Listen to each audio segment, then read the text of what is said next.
Welcome. Tonight we're going to take a gentle step back in time to a century filled with soot and steam, candles and cobblestones, a time when everyday survival depended not just on strength or fortune, but on a few humble objects that quietly kept people alive. We often overlook the small things, but in the 1800s, there were items so essential, so ordinary, that without them, life would be almost impossible. So settle in, get comfortable, let your thoughts soften, and let's explore one of these forgotten lifelines. Part 1. The object that saved lives. Tonight's story begins with something we take for granted. It doesn't glow, it doesn't beep, it doesn't connect to Wi-Fi. It's small, rough around the edges, and utterly vital. Soap. Yes, soap. In the modern world, it's just a bar on your sink. But in the 1800s, soap was nothing short of a miracle, a protector, a preserver of life. You wouldn't survive without it. Part 2.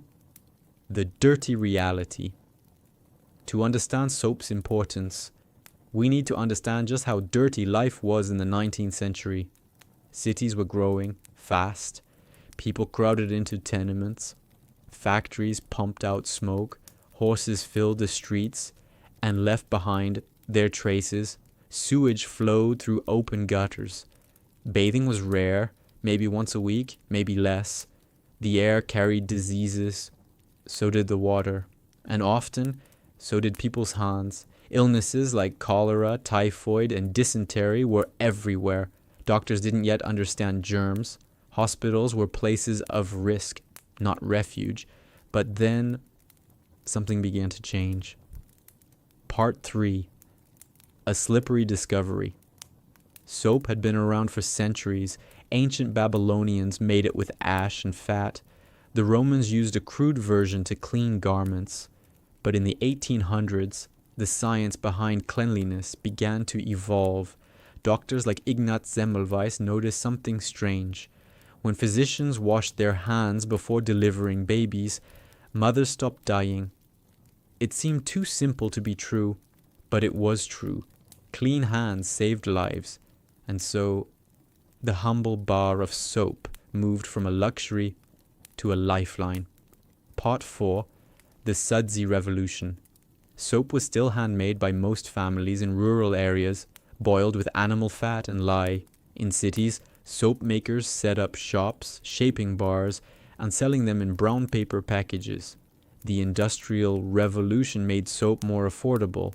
Companies like Peers and Lever Brothers began mass production. They added perfume, wrapped it in boxes, duxine, and started advertising it as a mark of refinement. But underneath the branding was a genuine tool for survival. The more people washed, the fewer people died. It wasn't magic. It was microbiology. Part 5. Quiet hero of the household soap didn't end epidemics on its own, but it gave people a fighting chance. In hospitals, hand washing became ritual. In homes, mothers taught their children to scrub before meals. Factories installed wash basins, and slowly the world got a little cleaner. Soap became the invisible shield against invisible enemies. Not glamorous, not loud, but essential. Without it, you wouldn't last long in the 1800s. Part 6. Companions in Cleanliness. Soap wasn't alone in this quiet war on filth. Matches brought safe fire. Chamber pots gave some relief from disease in the night. Boiled water offered a little protection in every sip. But soap stayed constant. From muddy hands to soot-covered clothes, from sick rooms to kitchens, it was always there, silently saving lives. Part 7. Reflections in the lather. Tonight when you wash your hands, or let warm water run over your fingers, pause for a moment. Think of a Victorian mother in a candlelit cottage, stirring a pot of lye and tallow.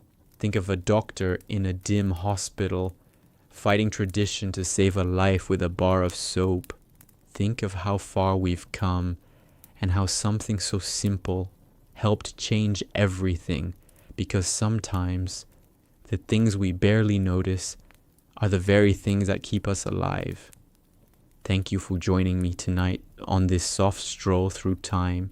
Sleep well, stay clean, and remember, even the smallest bar of soap carries the weight of centuries.